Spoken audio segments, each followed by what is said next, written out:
비트코인과 크립토 윈터, 비트코인 겨울인지 여부에 대해서 약간 논란이 있습니다. 많은 전문가들이 겨울이라고 지금 진단했기 시작했고, 저는 사실은 작년에 10월 10일에 청산 사태 이후에 좀 회복을 빨리 하지 않을까. 왜냐하면 겨울이 오기에는 너무 여름이 짧았기 때문에 글쎄 겨울일까 생각을 했는데 지금 거의 넉 달이 다 돼가고 있습니다. 그래서 많은 전문가들이 공식적으로 크립토 윈터를 선언하기 시작했습니다. 겨울인지 아닌지는 좀 더 지켜봐야 되겠습니다만 이미 겨울로 진단하는 전문가들이 꽤 있고, 그 다음에 봄이 언제 올지를 좀 예측하는 그런 단계입니다. 글쎄 겨울의 끝자락일까요? 겨울의 시작일까요? 가격이 고점 대비 지금 40%까지 떨어졌기 때문에 겨울에 가깝다, 겨울이다 라고 볼 수 있을 것 같습니다. 근데 오늘의 제목은 떠나는 자와 남은 자입니다. 비트코인은 가격이 오르면 투자자들이 몰려들죠. 그런데 가격이 떨어지면 팔고 떠나고 관심도 식습니다. 많은 분들이 지금 비트코인을 버리고 금, 은, 그리고 주식으로 지금 갈아탔습니다. 그래서 오늘은 떠나는 자와 남은 자는 어떤 차이가 있는 것인지, 그리고 남는 것의 의미는 무엇인지에 대해서 좀 살펴보려고 합니다. 마이클 세일러 이야기를 해보겠습니다. 마이클 세일러가 오늘 X에 이렇게 올렸습니다. Volatility is Satoshi's gift to the faithful. 저도 자주 인용하는 말인데, 변동성, 가격이 급격하게 올라오고 급격하게 떨어지는 이 변동성은 사토시 나카모토의 선물이다.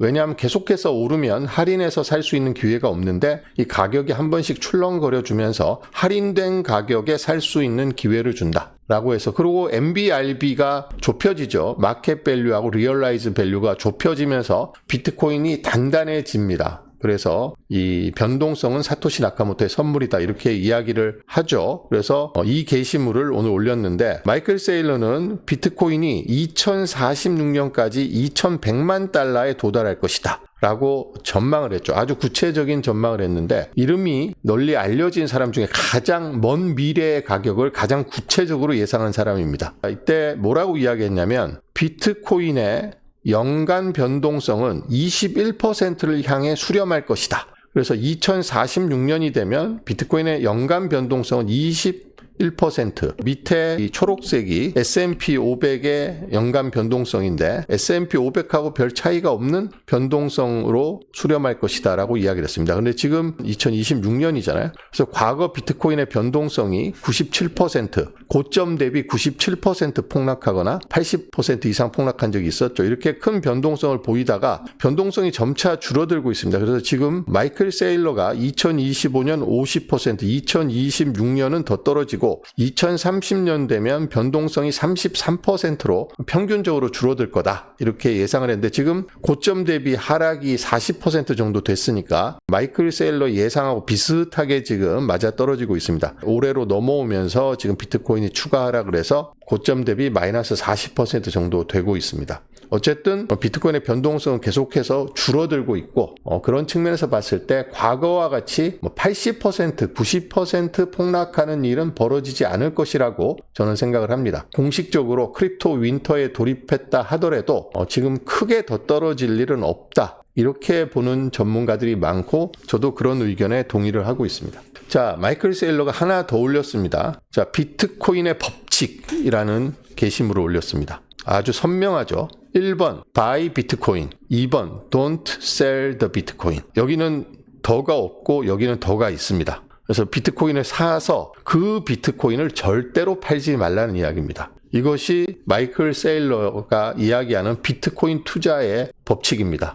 이 이야기는 여러분들에게 비트코인을 팔지 말라는 이야기이기도 하지만, 스트래티지가 비트코인을 팔 것이다 라고 계속해서 소문을 내는 사람들이 있습니다. 그런 루머를 퍼뜨리는, 공포를 퍼뜨리는 사람들이 있습니다. 스트래티지가 72만 개의 비트코인을 갖고 있는데 내다 팔면은 비트코인 시장이 완전히 붕괴될 것이다. 스트래티지가 매도 가격 하락을 견디지 못하고 결국은 비트코인 내다 팔기 시작할 것이다, 이렇게 이야기하는 사람이 있는데, 절대로 안 팔겠다는 거죠. 자기는 사면 샀지 산 비트코인을 파는 일은 없을 것이다. 그래서 이 두 가지 법칙 1번, 2번을 합쳐서 한 문장으로 하면 비트코인은 사는 것이지 파는 것이 아닙니다, 이런 말이 되는 거죠. 비트코이너들 사이에서는 다 알려진 말입니다. 비트코인은 파는 게 아닙니다, 사는 거지. 그래서 마이클 세일러가 지금 비트코인 가격 하락으로 많은 사람들이 떠나고 있는데 남아있는 분들에게 혹시 떠날까 고민하고 있는 분들에게 이 법칙을 다시 한번 상기시켜 줬습니다. 비트코인을 산 다음에 절대로 팔지 마라는 이야기죠. 그래서 비트코인 겨울에 들어왔고 지금 떠나는 자와 남은 자가 있습니다. 비트코인을 팔지 않으면 남은 자가 되는 것이고 지금 가격 하락, 추가 하락 공포에 떨면서 비트코인을 팔고 떠나면 떠나는 자가 되는 거죠. 그러면 비트코인과 관련된 가장 중요한 투자 법칙을 어기게 되는 겁니다. 무리해서 빚내서 비트코인을 산 분들은 어쩔 수 없이 팔아야 되겠습니다만 건전한 투자자 그리고 비트코인의 철학과 신뢰를 믿고 투자하신 분들이라면 빚을 내서 투자하지는 않았을 거고 장기간 긴 최소 4년 이상의 호흡으로 투자하신 분들은 지금 비트코인 가격이 좀 떨어졌다고 해서 당장 팔 일은 없겠죠. 비트코인 전문가 중에서 굉장히 유명한 분이 있는데 갤럭시 디지털의 CEO인 마이크 노보그라츠라는 분이 있습니다. 알만한 분들은 다 아는 사람인데 이 사람이 최근 비트코인 가격 급락의 원인을 케빈 워시의 지명 그리고 양자 컴퓨터의 위협 이런 거를 드는 사람들이 많은데 이 노보그라츠가 등판을 해서 양자 컴퓨터 때문에 비트코인이 떨어진다는 것은 사실이 아닌 것 같다라고 이야기를 했습니다. 그리고 초기 비트코인 보유자들의 사이에서는 호들, 그러니까 사되 절대로 팔지 않는다라는 그런 신념이 있었는데 지금 10만 달러 언저리에서 많은 사람들이 10년, 14년 이렇게 투자한 사람들이 더 이상 호들을 하지 못하는 거죠. 왜냐하면 자기의 삶이 있고 돌봐야 될 가족이 있고 자기의 꿈이 있고 그래서 비트코인을 팔아서 더 이상 시간 선호를 늦출 수가 없기 때문에 비트코인을 10만 달러 언저리에서 집중적으로 팔아서 주택도 사고 차도 사고 교육비로도 쓰고 평소에 하고 싶었던 일을 하기 위해서 10만 달러 언저리에서 집중적으로 팔았기 때문에 그런 장기 보유 신념이 약화된 결과다. 그런데 저는 비트코인을 10년 이상 보유했으면 필요하면 팔아서 써야죠. 그 사람이 아무리 비트코인에 대한 확고한 신념을 갖고 있더라도 계속해서 들고 있으면서 죽을 때까지 들고 있을 수는 없잖아요. 일정한 시점이 되면 팔아야 되는데 그런 고래들이 사토시 나카모토 시대에 정말 저가의 비트코인을 축적한 고래들이 작년에 12만 6천 달러를 찍으면서 그때부터 많이 내다 팔았기 때문에 그래서 가격이 떨어진 거다라고 분석을 했습니다. 고래가 팔면서 가상자산 시장에 매도 바이러스가 지금 퍼졌다 이렇게 진단을 했습니다. 그래서 가격이 이런 식으로 움직여서는 안 되는 상황이었다. 금과 나스닥이 상승하고 금리는 내려가고 있으며 무엇보다도 가상자산에 매우 우호적인 트럼프 행정부가 들어섰는데 떨어질 상황이 아닌데 떨어졌다. 이렇게 분석을 했습니다. 제가 생각해봐도 지금 비트코인은 12만 6천에서 7만 4천까지 떨어질 이유가 전혀 없습니다. 전혀 없는데 10월 10일 날 촉발된 그런 청산 사태, 바이낸스에서 무슨 컴퓨터 에러라고 이야기하는데 에러인지 고의인지 모르겠습니다만 어쨌든 그 사태로 인해서 비트코인이 한번 방아쇠가 당겨졌고 가격 하락에 그 이후에 고래들이 이제는 팔아야 되겠다라고 생각하는 고래들이 속속 등장하면서 비트코인 가격이 고점 대비 40%가 떨어졌는데 노보그라츠는 당분간 7만에서 10만 달러 사이에서 움직일 것 같다 이렇게 이야기했습니다. 비트코인 겨울이 만약에 지금 겨울이라고 하면 겨울이 시작됐다기보다는 겨울이 끝나간다, 봄에 가깝다라고 진단을 했습니다. How much more pain is ahead? Listen, you never actually know where markets bottom. Right, crypto when Bitcoin went through 100,000, that was a major level that it broke down on, and so, when I look at the chart, 70 to 100 is probably the new range, and we're at 76, so I think we're towards the bottom end of the range. There's a lot of pessimism out there. A lot of leverage has been taken out of the system. Bitcoin was not supposed to act like this, right? You had gold prices higher, the NASDAQ higher. Rates going lower. This was the Trump administration was very pro-crypto. And so, something went wrong. The crypto market is still less than 20 years old, right? Right. I think Bitcoin 09, so we're 16 years old. And it's immature. We had a huge run up. From where people bought it at 50, 100, 1,000, 2,000, 10,000, all the way to 100, 130,000.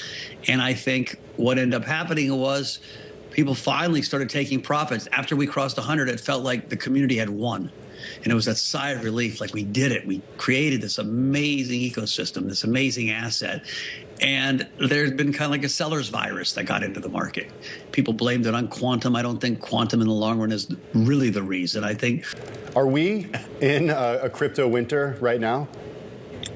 Yeah, listen, I mean, we were at 130,000 and we're now at 76,000. And so that is what a 45 odd percent drop. If I did my math right, or maybe it's 40% drop. That's way through bear market, and that feels awfully chilly. My question is, when is spring coming? And I think we're closer to spring than we are to the start of winter. 지금 크립토 윈터라고 진단을 한다면 그러면 이제 막 겨울이 시작됐느냐? 그건 아니라는 거죠. 마이클 로버그라츠는 지난 10월 10일에 겨울의 문턱에 급격하게 갑작스럽게 들어섰고 이제는 겨울이 끝나가고 봄에 훨씬 더 가깝게 가 있다 이렇게 분석을 했습니다. 10만 달러라는 게 굉장히 상징적인 의미였습니다. 한국에서는 1억이었죠. 비트코인이 1억 넘는다. 제가 처음 비트코인을 접한 게 2017년이었는데 그때 비트코인이 한 4,500만 원 그 정도 했습니다. 그런데 윙클보스 형제가 나와서 비트코인이 5억 간다고 이야기했고 많은 전문가들이 비트코인이 1억을 넘을 것이다 라고 했을 때 설마 비트코인이 지금 500 하는데 1억을 넘겠어 라고 생각을 했는데 한국에서는 1억을 훌쩍 넘어버렸고 10만 달러 그러니까 미국 사람들 입장에서는 1억은 기준이 될 수가 없죠. 미국 사람들 그러니까 글로벌하게는 10만 달러가 기준이었는데 그 10만 달러를 넘어서면서 암호화폐 비트코인의 커뮤니티에서는 환호가 울려 퍼졌다. 야 우리가 언젠가는 비트코인이 10만 달러를 돌파할 것이다 라고 예상을 했는데 그 10만 달러를 넘어서서 서로 축하하고 그런 축제 같은 분위기가 펼쳐졌다. 그런데 12만 6천에서 야 우리가 이제 목표했던 바를 달성했으니까 팔자라고 해서 너나 없이 팔다 보니까 처음에는 에러인지 고의인지 청산 사태가 촉발됐고 그 청산 사태를 계기로 한둘이 파니까 바이러스가 퍼져나가면서 지금 너나 없이 팔고 고래 매도세 논란 개미들도 팔고 그리고 ETF에서도 자금이 빠져나가고 이러면서 바이러스가 쫙 확산되면서 비트코인 가격이 비정상적으로 떨어졌다라고 노보그라츠가 진단했는데 저도 동의합니다. 지금 비트코인은 호재밖에 없어요. 마이클 세일러가 이야기한 것처럼 2025년에 비트코인과 관련된 엄청난 정비, 제도적인 진전, 환경의 개선이 이루어졌거든요. 법제화, 기관의 채택, 그리고 상품화, 이런 모든 측면에서 비트코인에게 엄청나게 호재가 많았음에도 불구하고 가격이 계속 떨어진 것은 설명할 수가 없으니까 노보그라츠도 그러니까 바이러스라고 이야기하는 겁니다. 자, 톰리가 요즘 욕을 많이 먹고 있습니다. 톰리가 이더리움을 지금 엄청나게 사 모으고 있는 기업의 이사회 의장이죠. 비트코인을 원래 428만 5천 개를 갖고 있었는데 최근에 더 사들였습니다. 더 사들여갖고 압도적인 이더리움 보유 1위 기업이 됐습니다. 거의 지금 비트코인 트레저리 분야에서 마이클 세일러의 스트래티지가 압도적 1위인 것 정도는 아니지만 거의 그 정도 위상에 가까이 다가가고 있는 것 같습니다. 그런데 이 비트마인 이머전 테크놀로지도 최근에 크립토 윈터, 그러니까 비트코인만 떨어진 게 아니라 이더리움은 더 많이 떨어졌습니다. 이더리움은 지금 고점 대비 50% 떨어진 것 같은데 그런데도 불구하고 비트마인은 계속해서 이더리움을 사서 모으고 있습니다. 자, 마이클 세일러의 스트래티지도 최근에 개수가 좀 왕창 살 때보다는 좀 줄어들긴 했습니다만 어쨌든 추가적인 매수를 계속하고 있고 비트마인도 말로만 이렇게 이야기하는 게 아니라 직접 이더리움을 추가적으로 사고 있습니다. 자, 얼마를 더 샀냐 보면 최근에 지금 아까 보시면 9조 원 정도 샀는데 97억 달러 정도 샀는데 최근에 더 사서 지금 15조 원 정도의 이더리움을 사서 모았다고 합니다. 그 중에 산 비트코인의 한 60% 정도는 스테이킹을 걸어갖고 지금 이자를 받고 있죠. 이런 톰리가 암호화폐 시장이 곧 바닥친다. 강력한 펀더멘탈로 반등할 차례다. 그래서 노보그라츠하고 톰리의 이야기가 비슷합니다. 겨울의 끝자락에 와 있다. 지금 겨울인 거는 인정하는데 겨울이 거의 끝나가고 있다. 그리고 노보그라츠도 그렇고 톰리도 그렇고 떨어질 이유가 없는데 떨어졌다. 펀더멘탈이 약화된 게 아니다. 오히려 펀더멘탈은 더 강력해졌기 때문에 그런 강력한 펀더멘탈을 바탕으로 반등을 할 것이다. 그러니까 이들이 겨울이 끝나간다라고 예상하는 근거, 그리고 지금이 바닥이라고 생각하는 근거는 펀더멘탈입니다. 펀더멘탈이 너무나 단단해졌고 더 강해졌기 때문에 지금처럼 떨어지는 것은 조금 납득하기 어렵다. 그러니까 올라갈 놈은 결국 올라간다는 이야기죠. 떨어질 놈이 아니기 때문에, 올라갈 놈인데 떨어졌기 때문에 이 정도 떨어졌으면 이제 충분히 떨어진 것 같다. 변동성의 비트코인 변동성도 올해가 40에서 50이 맥시멈일 것으로 봤는데 지금 40에 접근을 했습니다. 하락의 변동성이. 그러니까 이런저런 분석 툴을 갖고 봐도 비트코인은 겨울에 들어섰지만 겨울이 끝나가고 있다. 다른 말로는 바닥에 다가가고 있다. 이렇게 보는 게 맞을 것 같습니다. 톰리가 지금 이더리움을 최근에 41,788개를 더 샀습니다. 최근 일주일 사이에. 사서 손실이 계속 확대되고 있지만 비트마인은 이더리움을 추가로 구매를 했습니다. 그래서 스트래티지도 그리고 비트마인도 비트코인이나 이더리움을 팔아치우는 게 아니라 저가 매수 전략을 쓰고 있다는 거죠. 지금 현재 총 베팅한 돈이 이더리움에 107억 달러, 우리 돈으로는 14조 원을 베팅했다고 합니다. 자, 암호화폐 투자자들 사이에서는 잘 알려진 분석가 중에 플랜 B라고 있습니다. 플랜 B는 비트코인의 스톡 투 플로우 모델을 만든 사람이라서 그걸로 잘 알려져 있는데, 플랜 B도 비트코인이 공식 약세장에 진입했다 이렇게 선언을 했습니다. 그러니까 크립토 윈터에 들어갔다는 거죠. X를 한번 보시겠습니다. 자, 비트코인이 1월을 78,000으로 마감했는데 고점 대비 38% 떨어진 것이고, 지금 RSI 지표를 보고 이야기를 했는데, RSI는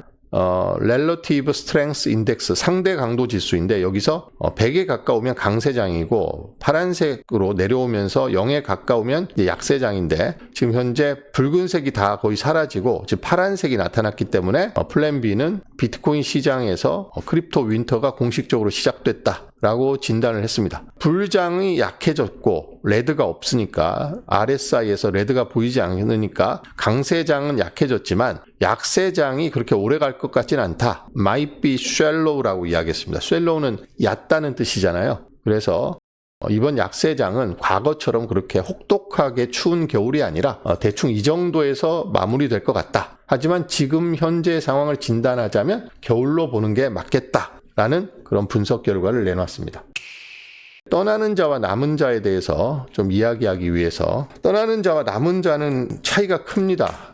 떠나는 자와 남은 자 이야기를 하기 위해서 제가 여러분들께 소개시켜 드릴 사람이 있습니다. 안드레아스 안토노플로스라는 사람입니다. 비트코이너들 사이에서는 굉장히 유명한 사람이죠. 이 사람이 비트코인 전도사입니다. 그리고 비트코인이 얼마나 혁명적이고 혁신적이고 유용한지에 대해서 계속해서 강의를 하고 책을 쓰고 그런 사람입니다. 이 사람이 비트코인에 대해서 책을 여러 권 썼는데 대표적인 책이 마스터링 비트코인, 그리고 더 인터넷 오브 머니라는 책을 썼습니다. 그러니까 비트코인은 인터넷의 돈이죠. 이메일의 등장, 인터넷의 확산으로 인해서 정보 전달의 혁명이 이루어졌습니다. 하지만 가치 전달의 혁명은 아직 일어나지 않고 있습니다. 가치 전달의 혁명, 가치 저장의 혁명, 인터넷 위에서 움직이는 돈이 2009년도에 태어났고 그게 비트코인이죠. 그래서 그런 점을 강연과 이런 책 집필로 널리 알리고 있는데 앞장서고 있는 사람이 안드레아스 안토노폴리스입니다. 겨울이 왔을 때 비트코인 투자 동기, 비트코인을 왜 사는지, 그러니까 다양한 동기로 비트코인을 삽니다. 어떤 사람은 기술적인 혁신을 믿고 있기 때문에, 세상을 바꿀 수 있는 기술이 등장했기 때문에 관심을 갖고 비트코인을 삽니다. 어떤 사람은 비트코인이 탈중앙화, 그리고 검열 저항성, 그리고 디뱅크드, 은행 계좌가 없는 사람들에게 평등한 돈이다. 인류 최초로 등장한 진정한 글로벌 머니다. 이런 이념적인 측면에서 비트코인을 사랑하게 되고 비트코인 투자를 하는 사람도 있습니다. 자유를 주는 돈이라서 비트코인에 투자하는 사람도 있고, 대다수는 비트코인으로 돈 벌려고 투자를 하죠. 비트코인 사면 오른다니까 투자를 합니다. 근데 비트코인이 오를 때는 어떤 동기로 투자를 했는지 우리가 구분할 수 없죠. 갖가지 동기로 비트코인에 투자를 합니다. 하지만 비트코인이 떨어지고 크립토 윈터에 들어가면 동기에 따라서 떠나는 자와 남은 자가 갈리게 됩니다. 그래서 지금 돈 벌려고 비트코인에 대한 본질적인 가치나 철학, 그리고 기술의 혁신성 이런 거에 대한 이해 없이 학습 없이 비트코인을 산 분들은 지금 거의 다 떠났습니다. 아니면 떠나기 직전이고,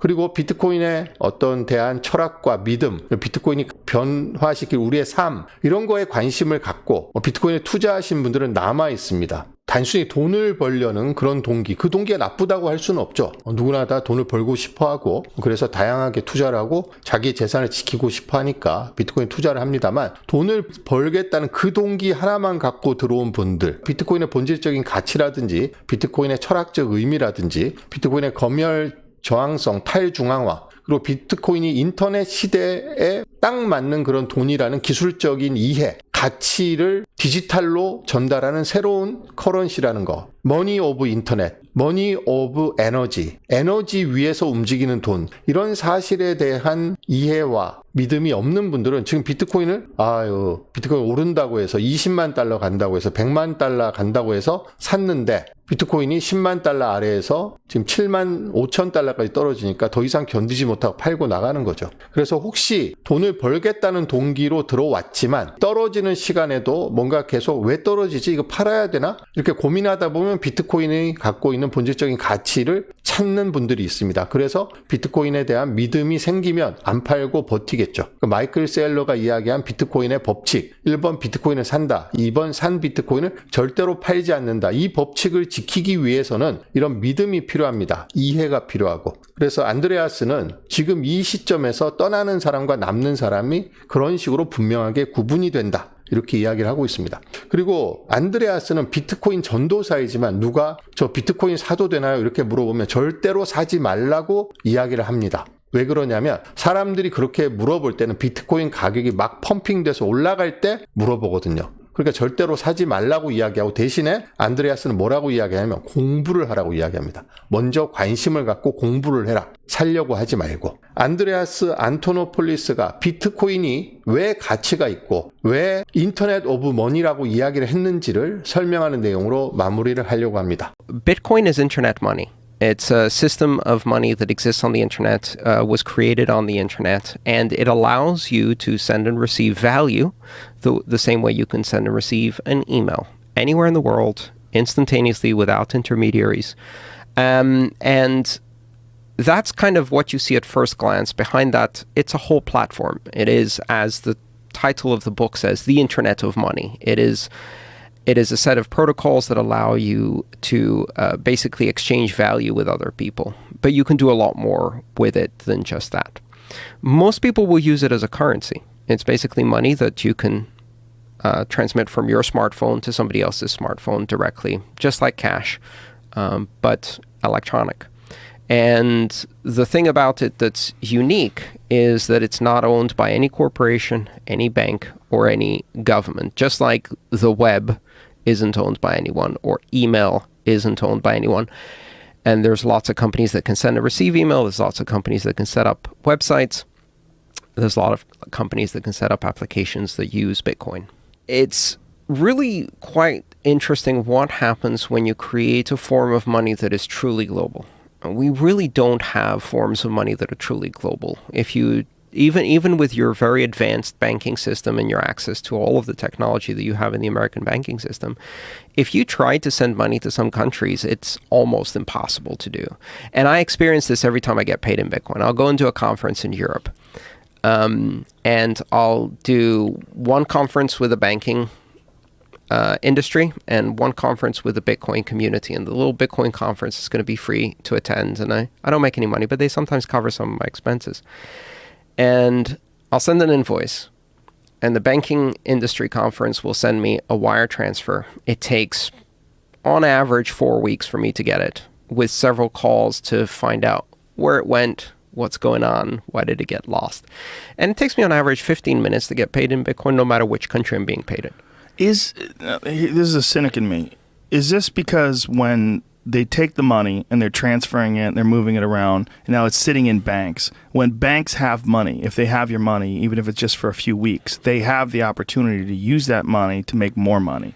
Are they doing that?